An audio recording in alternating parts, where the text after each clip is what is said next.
Hi everyone. Okay, let's talk about those deep V's that have been requested.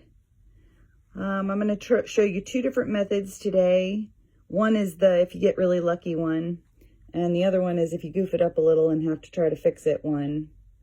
This is how I approach deep V's. So I know a lot of times you see me sewing away from myself. When you get into these, I'm going to do one stitch at a time. So here's the if you get really lucky one. Ready? See, your seam allowance is kind of short there. Once you clip in to that V, you lose some of your seam allowance. So if I get really lucky, what happens is I take my needle and I just catch the fabric right in underneath there. And I take it and I kind of do a full swoop like that. And if you'll notice, there's no fraying up there right now. And then I can take my stitches. Right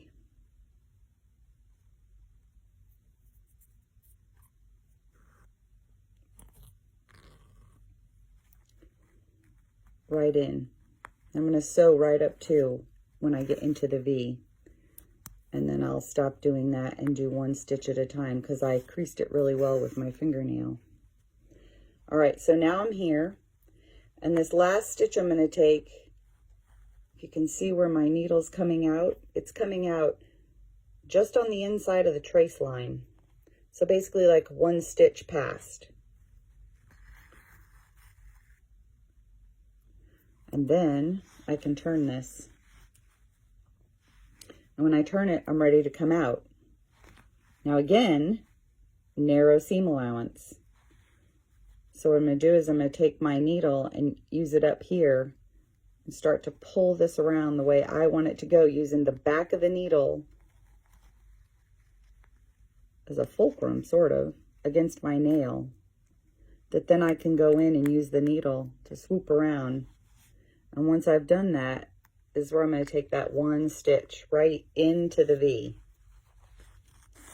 Right into it, right there. And it's going to pull everything right in place where I want it.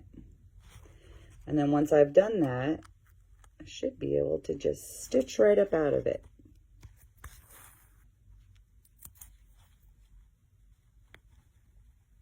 And because I have that one stitch holding everything in place, I can come right back up out of right on my V, just like that.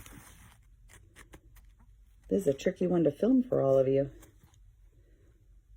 So that's one method. I'm going to disconnect and I'm going to show you a second one in a second video.